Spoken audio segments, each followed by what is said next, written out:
सुदवन्दियाणं तिरुवणिदमरुविसुदवोक्काणं अन्ताजगुणाणं जिनाणं जिदभवाणं कुंदकुंदाचार्य भगवान की जय। तुझे सविगाथा सुदनानं पुननाणे भणन्ति लद्दीय भावनाचेव वो गणय वियप्पं नाणेनय वत्थवत्थस्स। ज्ञानींच्या द्वारे पुन्हा शुद्ध ज्ञान किती 4 प्रकाराने भेदलं गेलेलं आहे असं सांगितलंय। लब्धी, भावना, उपयोग म्हणजे प्रमाण आणि नय। तर या विकल्प म्हणजे भेदाने शुद्ध ज्ञान 4 प्रकारचं आहे। जे संपूर्ण वस्तूला ग्रहण करतं तो उपयोग म्हणजे प्रमाण आहे आणि जे वस्तूच्या एक देशाला ग्रहण करतं ते नय आहे असं त्या दोन्हीमध्ये भेद करून सांगितलं होतं। जयसनाचार्यांची टीका आपण पूर्ण केली होती ना? मला एक विचारायचं होतं की अप्रकृष्ट विशुद्धी म्हणजे काय एक्झॅक्टली?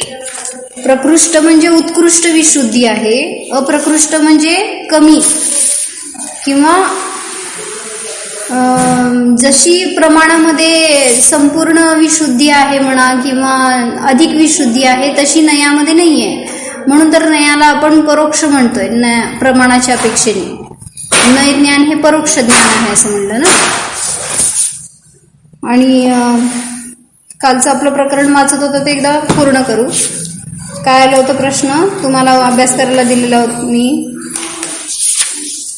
न्यायदीपिकेमध्ये।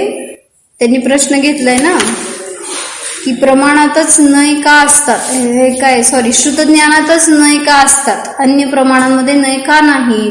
शुद्ध ज्ञान सर्व देश सर्व कालामध्ये जाते ना शुद्ध ज्ञान। बरोबर, म्हणून शुद्ध ज्ञानामध्ये नय आहे। तर ह्याचा खुलासा महाराजजींनी दिला 128 पानावर आहे, ते वाचू आपण। शंका, आप जिन्होंने इस प्रकार कहा था कि प्रमाणों से जान ली गई वस्तु के अंशों में नए ज्ञान प्रवर्तते है। काय सांगितलं होतं?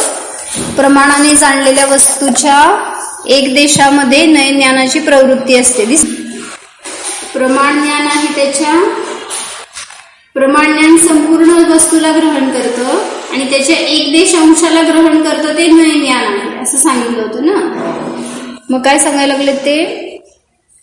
प्रमाणाने जाणलेल्या वस्तूच्या अंशामध्ये नय ज्ञान प्रवर्तते है, किंतु मति ज्ञान से ज्ञान अवधि ज्ञान मनपर्य ज्ञान से भी जान लिए गए अर्थ के अंशों में तो नयों की प्रवृत्ति नहीं हो रही है। क्योंकि शंकाकाराची शंकाच आहे, त्यांनीच पहिल्यांदा उत्तर दिलंय बरं का सगळं। मति अवधि मनपर्य ज्ञान संपूर्ण देश काल के अर्थों को विषय नहीं कर पाते हैं, ऐसा विशेष रूप से निर्णित हो चुका है, किंतु संपूर्ण देश कालवर्ती वस्तु का समीचीन ज्ञान होने पर ही नए ज्ञान की प्रवृत्ति होना माना गया है। अतः मति ज्ञान, अवधि ज्ञान और मनपर्य ज्ञान, इन ज्ञानों से नए ज्ञान की प्रवृत्ति नहीं हुई। महेश्वर समाधान देते हैं कि यह ठीक है, क्योंकि मति ज्ञान, अवधि ज्ञान और मनपर्य ज्ञान अप्रमाण रूप सकलादेशी ही है, ब नय ज्ञान रूप विकलादेशी नहीं है। मति, अवधि और मनपर्य इन 3 ज्ञानों में से किसी एक प्रमाण से भी गृहीत अर्थ के अंश में नए ज्ञान नहीं प्रवर्तते हैं, क्योंकि नए ज्ञानों का संपूर्ण देश काल अर्थ विषय है। ह्याचा विषय काय आहे म्हणून सांगितलं? संपूर्ण देश काल, संपूर्ण देश काळाच्या अर्थाला जे विषय करतं ते नय ज्ञान असतं। और मति ज्ञान, अवधि ज्ञान और मनपर्य ज्ञान इनका संपूर्ण देश काल अर्थ विषय नहीं है। हे जे नय सुरू झाले ते कुठल्या ज्ञानामध्ये आहे? श्रुत ज्ञानामध्येच नय आहे का? कारण श्रुत ज्ञानाचा विषय सांगितलं काय? संपूर्ण देश काल अर्थ विषय आहे आणि असा विषय मती, अवधी आणि मनपर्य ज्ञानाचा नाही। नए ज्ञानों का संपूर्ण देश काल अर्थ विषय है। मति ज्ञान, अवधि ज्ञान, मनपर्य ज्ञान इनका संपूर्ण देश काल अर्थ विषय नाही है। हे एका प्रश्नाचं उत्तर दिलंय त्यांनी। परत त्याच्यात दुसरा प्रश्न आलाय की मानसमती ज्ञान जे असतं ते सुद्धा संपूर्ण देश काळाला विषय करू शकतं असं त्याला म्हणायचंय। तर त्याला उत्तर दिलेत की नाही, तसं पण नाही। जसं की प्रत्यभिज्ञान, तर्क, अनुमान हे जे मानसमती ज्ञान आहे, जे की इंद्रिय आणि मानस दोन्हींचं मिक्स ज्ञान आहे ना ते, आणि त्यावेळेस ते व्याप्तीनी सगळ्या देश काळाला ग्रहण करेल। तर्कामध्ये व्याप्ती येते आणि तर त्या व्याप्ती ज्ञानाने संपूर्ण देश काळाला विषय करेल असं त्यांनी प्रश्न विचारलाय। तर उत्तर दिले की ते ज्ञान सुद्धा संपूर्ण देश काळाला विषय करू शकत नाही, कारण इंद्रियों के विषयों में अथवा उनकी जाति वाले अतीन्द्रिय विषयों में प्रवर्तता है।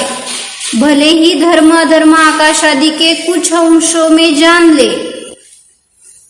आकाश आदि को कुछ अंशों में जान ले, किंतु नयों का निशेष देश काल अर्थ विषय है।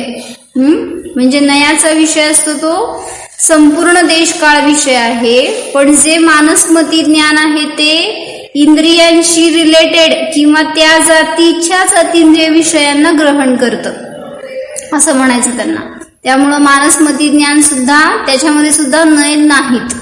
तर श्रुत ज्ञानातच फक्त नय आहे, कारण श्रुत ज्ञानाचा विषय व्हास्ट आहे। संपूर्ण देश काळाला ते विषय करतं, म्हणजे तीन काळाला आणि तीन काळातल्या आणि तीन लोकातल्या सगळ्या विषयांमध्ये श्रुत ज्ञानाचं परोक्ष रूपाने प्रवृत्ती होऊ शकते। सगळ्या संपूर्ण देश काळाला ते ग्रहण करू शकतं। मग ही जी व्याख्या केली ह्याच्यासाठी पुन्हा पुढचा प्रश्न विचारलाय, जर तीन काळ तीन लोकांसंबंधी विषयाला ग्रहण करणाऱ्या ज्ञानामध्ये नय असतात तर मग केवल ज्ञानामध्ये का नाही आहेत? ऐसा मानना योग्य नहीं है। केवल ज्ञानामध्ये नय नाहीत, क्योंकि नए ज्ञानों की परोक्षाकार वृत्ति है, लेकिन केवल ज्ञान प्रत्यक्ष स्पष्ट है।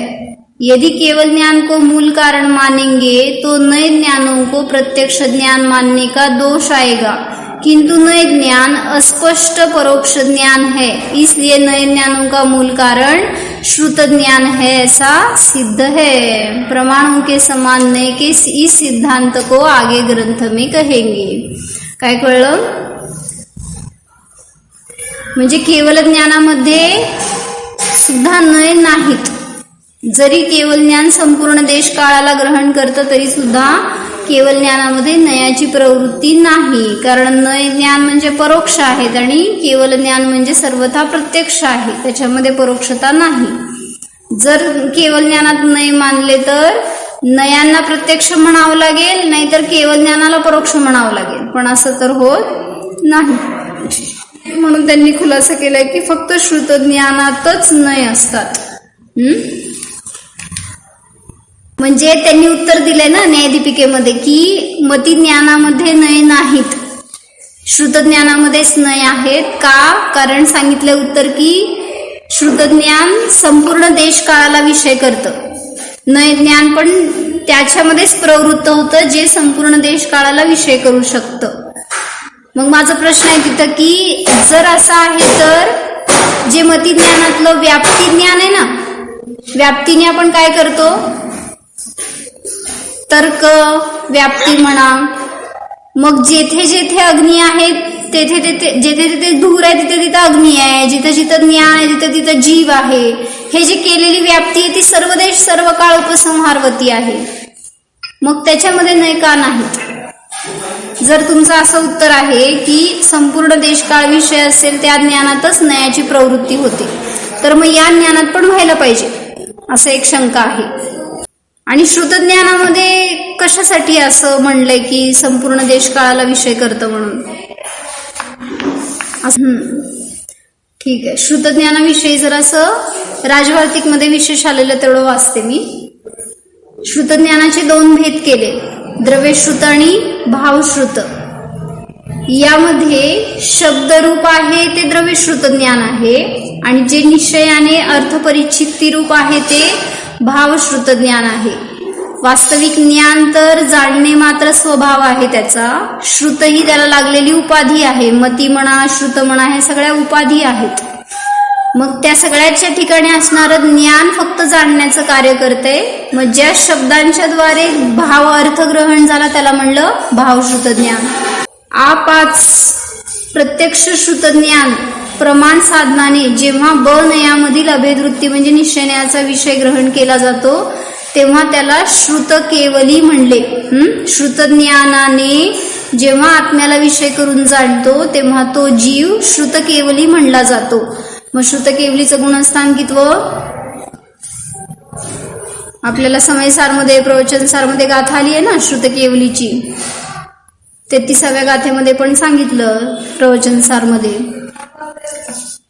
जो हि सुदेण हि गच्छदी अप्पाणमिणं तु केवलम शुद्धम तम सुद केवली मिसिणो म्हणंती लोयपदी वयरा. म्हणजे जो श्रुत ज्ञानाने आत्म्याला जाणतो तो श्रुत केवली आहे असं सर्वाला जाणणाऱ्या केवल ज्ञानींनी सांगितलेलं आहे. मग श्रुत केवलीचं गुणस्थान कुठलं? चौथ्यापासून वर 12व्या गुणस्थानापर्यंत श्रुत केवली आहेत.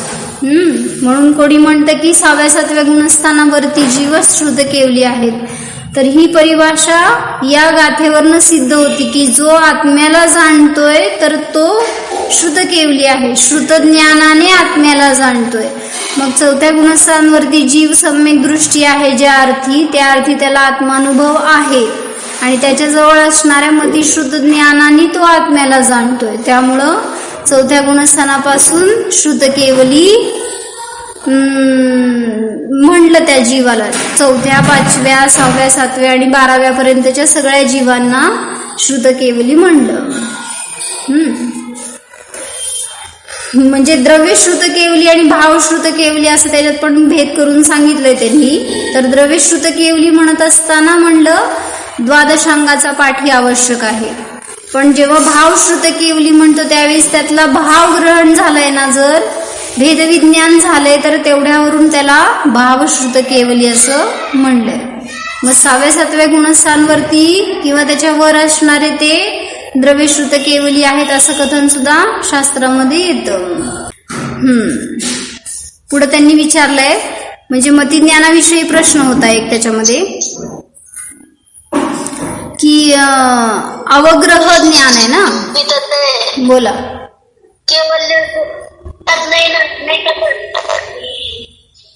काय केवळ ज्ञानात नाही का नाही हे सांगता तुमचा आवाज केला प्रत्येक सांगा. केवल ज्ञान हे प्रत्यक्ष आहे आणि नय ज्ञान परोक्ष आहेत. मग जर केवल ज्ञानामध्ये नय आहेत मानलं तर केवल ज्ञानाला परोक्ष म्हणावं लागेल, नाही तर नयाला प्रत्यक्ष म्हणावं लागेल. पण असं तर होत नाही. म्हणून सांगितलं त्यांनी की जरी केवल ज्ञान संपूर्ण देशकाळाला विषय करतं तरी सुद्धा त्याच्यामध्ये नयाची प्रवृत्ती नाही. कारण नय हे परोक्षाकार वृत्तीरूप आहेत असं एक वाक्य आलंय ना शास्त्रामध्ये. मग त्याच्यावरून सिद्ध केलं की त्यांनी श्रुत ज्ञानामध्ये नय आहेत जे की संपूर्ण देशकाळाला ग्रहण करतं श्रुत ज्ञान. मी म्हटलं खुलासा करा जरा असं त्याच्याविषयी. मतिज्ञानामध्ये नय नाहीत म्हणलं ना त्यांनी, तर आपण हेतू दिलाय त्यांना की संपूर्ण देशकाळाला विषय करतं ते श्रुत ज्ञान असतं आणि त्यामुळे श्रुत ज्ञानात नय आहेत. मग माझी शंका होती मतिज्ञानामध्ये जे व्याप्ती ज्ञान आहे ना, व्याप्ती कशी असते? सर्व देशकाळ उपसंहारवती ही व्याप्ती ही म्हणलं ना. मग सगळ्या देशकाळामध्ये व्याप्त म्हणजे तो विषय करतं व्याप्ती. जे जसं म्हणलं की जिथं जिथं ज्ञान आहे तिथं तिथं जीव आहे, जिथं जिथं स्पर्श रसगंधवर्ण आहे तिथं तिथं पुद्गल आहे. ही सर्व देशकाळामध्ये व्याप्ती लागती. मग जर त्याच्यामध्ये सुद्धा सर्व देशकाळाचा विषय आहे तर मग मतिज्ञानात नाही का नाहीत या हेतूवरून सांगितलं तर शुद्ध ज्ञानातच का नाही घेतलेत असा एक प्रश्न होता. मतिज्ञान सामान्याला जाणतं ना आणि श्रुतज्ञान सामान्य आणि विशेषाला दोनाला पण जाणतं ना. आणि जिथं विशेष आहे तिथंच नाही असतात. नाही, आता हे स्मृती, प्रत्यभिज्ञान, तर्क, अनुमान ह्याला सामान्य म्हणायचं का विशेष म्हणायचं? सामान्यच म्हणायचं की. म्हणजे आता तुम्ही मग ते ज्ञान तीच आहेत ना. हो की, पण एक तर्क एक काय म्हणायचं, एक क्वेश्चन आलं म्हणून विचारते की आता तुम्ही तशी ही मूर्ती आहे किंवा त्याच्यापेक्षा हे वेगळं आहे असं म्हणताना ह्याला सामान्य ज्ञान कसं म्हणायचं, विशेष ज्ञान का नाही? ते हे विशेष जाणतोय ना की याच्यापेक्षा हे वेगळं आहे, ह्याच्या समान आहे, हे लहान आहे, हे अधिक आहे वगैरे. सामान्य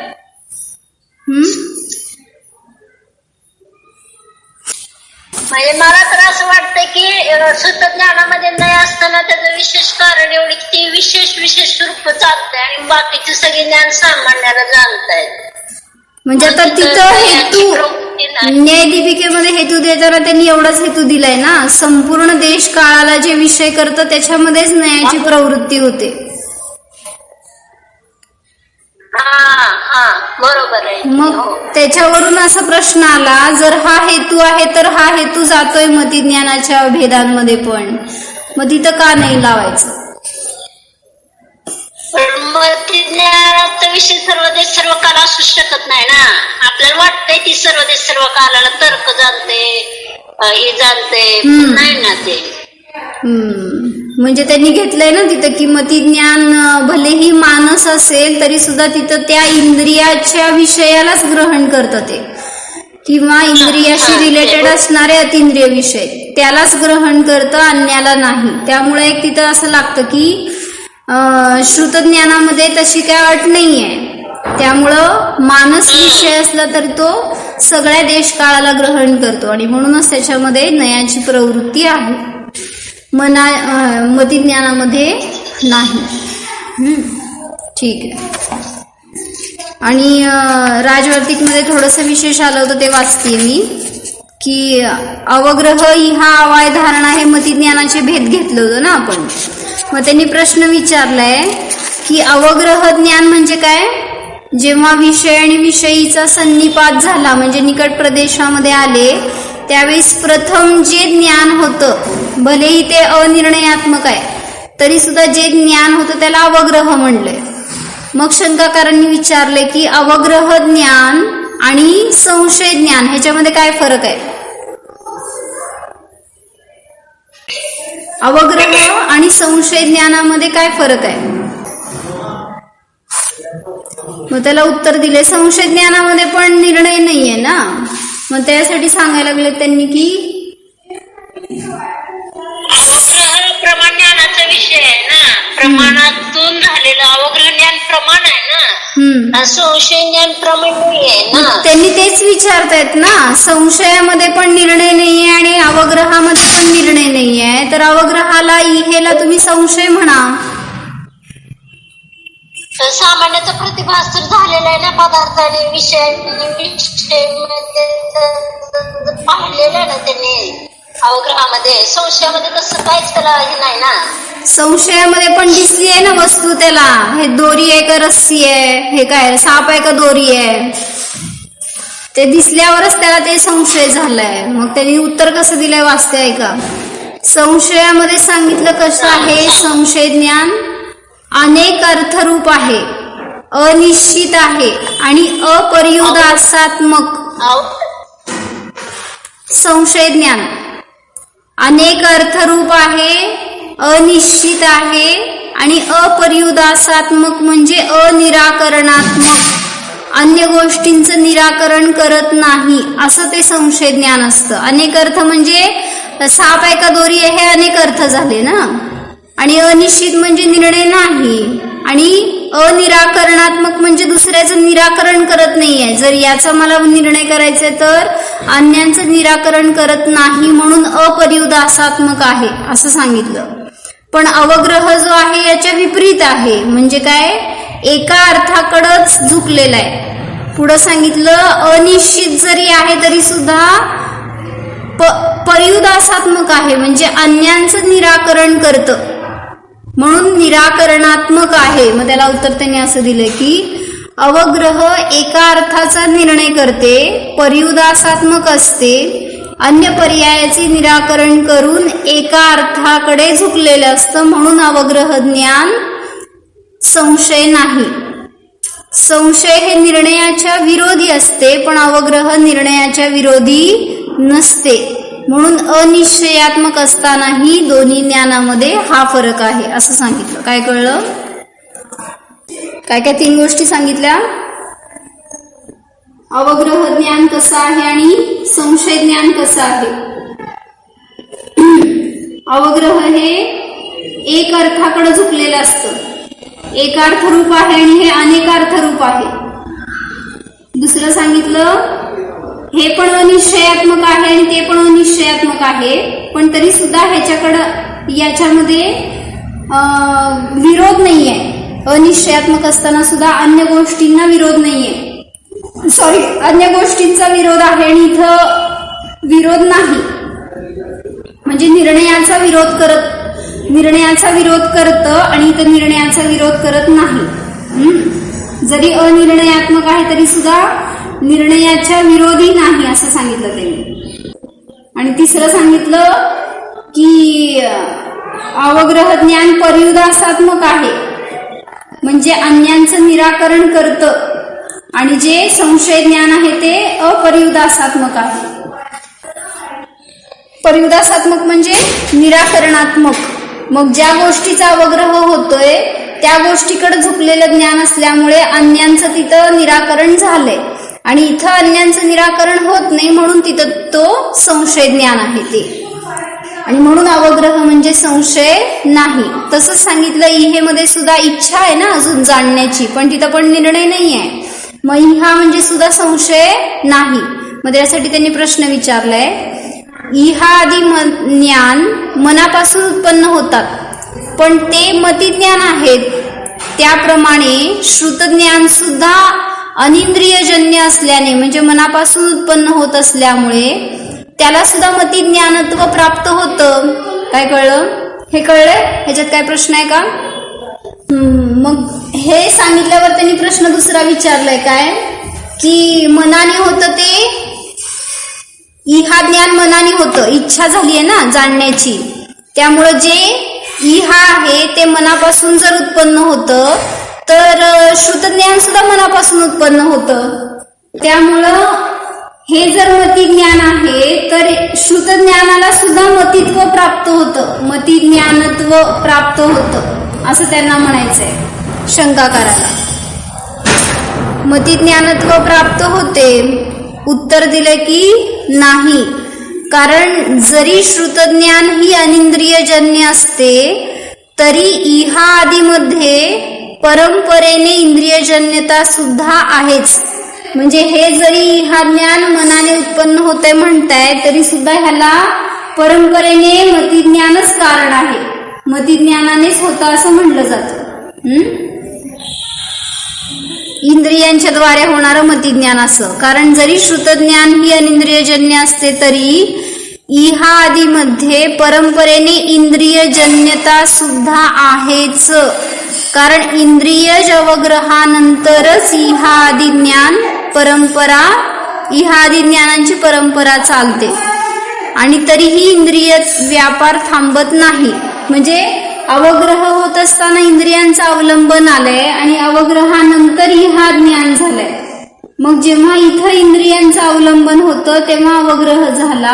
तेच अवलंबन परंपरेने आहेच इहेमध्ये सुद्धा असं सांगायचंय. इंद्रिय व्यापार थांबलेला नाही इहा प्रवृत्ती होत असताना. म्हणून इहा आदीमध्ये अनिंद्रिय निमित्ताचा उपचार होतो, पण त्याला पण नाहीतर इंद्रियजन्यच म्हणलं जातं इहा ज्ञानाला. पण श्रुतज्ञानामध्ये अशी विधी नाही, कारण श्रुतज्ञान तर अनिंद्रियजन्यच असते.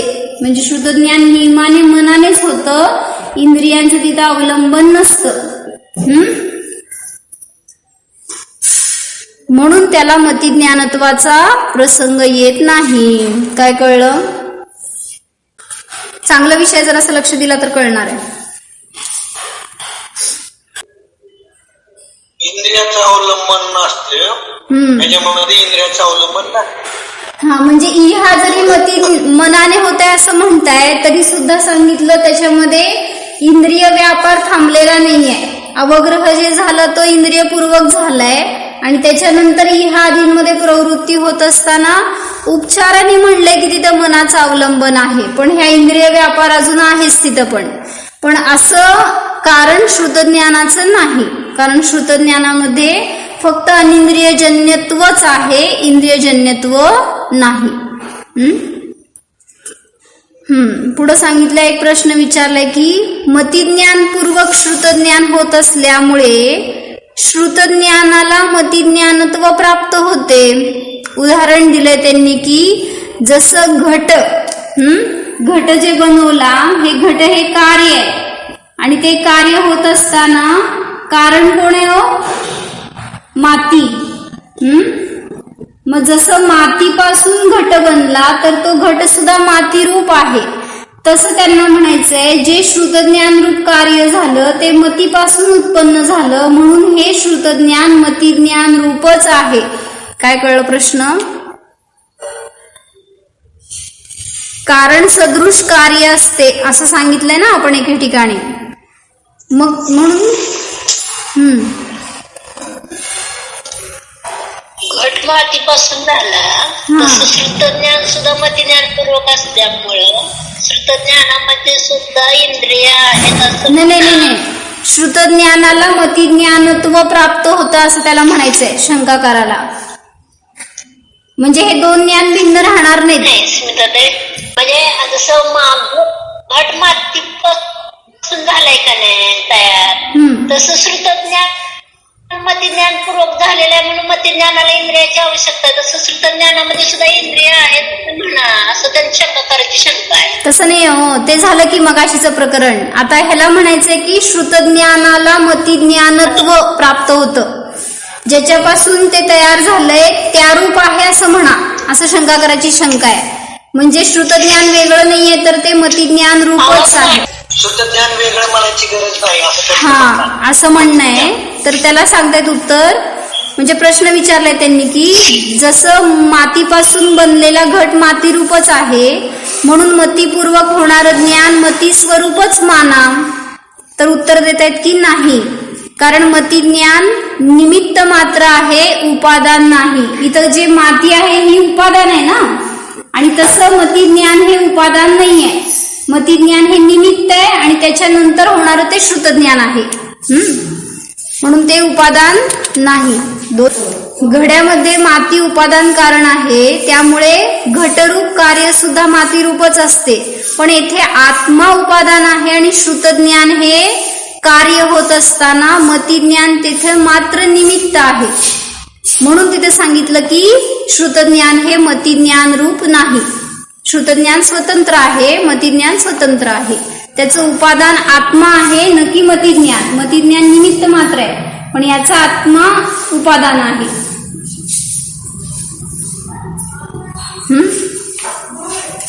आणि दुसरं निमित्त काय आहे श्रुतज्ञानामध्ये, तर श्रुतज्ञानावरण आणि वीर्यांत्रय कर्माचा क्षयोपशम हे दोन कारण निमित्त आहेत. मतिज्ञान हे त्याला उपचाराने निमित्त म्हणतोय आपण. मतिपूर्वक श्रुतज्ञान होते म्हणून त्याला ते सगळं प्रकरण वेगळं आहे. फक्त समजलं का एवढं काय सांगायचं होतं? उपादान निमित्त घटवलं त्यांनी. मग उपादान हे नाहीये मतिज्ञान, तर हे निमित्त आहे, आत्मा उपादान आहे, एवढं सांगितलं. की श्रुतज्ञान हे साधी शांत आहे का अनादि अनंत आहे असं विचारलाय प्रश्न.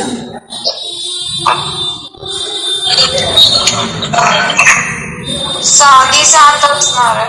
म्हणजे जेव्हा एक पर्याय घेतो तेव्हा ती पर्याय कशी आहे? साधी शांत आहे. पण मती श्रुतज्ञानाला अखंड धारा आहे ना, ती कधीही श्रुतज्ञानाचा अंत झाला नाहीये कुठल्याही जीवामध्ये म्हणा. म्हणजे आतापर्यंत श्रुतज्ञान हे परंपरेने चालू आलेलं आहे. म्हणजे कुठलाही जीव अनादीपासून मती श्रुतज्ञानामध्येच आहे ना, त्या अपेक्षेने सांगितलं. वाचते मी इथलं, मतीपूर्वक श्रुतज्ञान होते म्हणून त्याला आदी आहे, तसे अंतही आहे. म्हणून एका अपेक्षेने श्रुतज्ञान साधी शांत आहे. पण संततीच्या अपेक्षेने, द्रव्यादी सामान्यांच्या अपेक्षेने मतीपूर्वक होणारे श्रुतज्ञान अनादि निधन आहे. आणि जरी ते अनित्य आहे तरी सुद्धा ते प्रमाण आहे, कारण प्रमाण ज्ञानामध्ये अनित्यता बाधक नसते. असे चांगले वाक्य थोडे घेतले होते, तेवढे फक्त वाचले.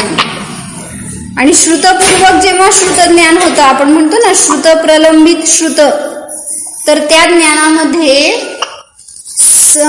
मतिपूर्वक जे ज्ञान श्रुत ज्ञान होतं असं आपण म्हणलं त्याला बाधा येईल त्या सूत्राला. तर तिथे सांगितलं नाही, जरी श्रुतातून श्रुत ज्ञान उत्पन्न होते तरी त्यालाही उपचाराने मतित्वाची सिद्धी आहे. म्हणजे ते मतिपूर्वकच श्रुत झालंय आणि त्याच्यानंतर श्रुताची उत्पत्ती झाली. म्हणून मतिपूर्वक होणाऱ्या श्रुतालाही कुठे मती म्हणले जाते. साक्षात किंवा परंपरापूर्वक असो ते श्रुतज्ञान मतिपूर्वकच असते, असं घटवलं. ठीक आहे, आज थांबू आपण इथं. आपलं मती ज्ञान जे आहे ते केवळ ज्ञान प्राप्त झालं असताना पण मती त्याच्यामध्ये समावलं जातं असं म्हटलं जातं. नाही नाही नाही नाही नाही, एका जीवामधनं म्हणायचं नाहीये मला. परंपरेने जे चालत आलेलं आहे ना, समजा अजून मी संसारी आहे, मुक्तीला गेले नाहीये, तर माझ्याकडं श्रुतज्ञान अनादीपासून आहे की नाही? अनादी परंपरा चालूच आहे. श्रुतज्ञान हे कोणाला कधीच नसतं असं नाही. त्यामुळं मती श्रुतज्ञान हे अनादी निधन आहेत, द्रव्याच्या अपेक्षेने असं सांगायचं त्यांना. जेव्हा एक केवळ ज्ञान प्राप्त झाल्यानंतर मती सुद्धा ज्ञानाचा अभाव होतो असं म्हणायचं. झालं की हा बरोबर आहे. एका वेळी एकच ज्ञान पर्याय असते एका जीवाकडं, दोन ज्ञान पर्याय नसतात. हे क्षयक्षम ज्ञान आहेत. या क्षयक्षम ज्ञानाचा अभाव झाल्यावरच क्षयिक ज्ञानाची उत्पत्ती होते. त्यामुळे त्यावेळेस इथं श्रुतज्ञान मतिज्ञान नसतं, जेव्हा केवळ ज्ञान झालं त्या समयाला. ठीक आहे, राहिलेलं उद्या बघू. ज्ञानमय स्वरूपोऽहम् जीवोऽहम्. ओम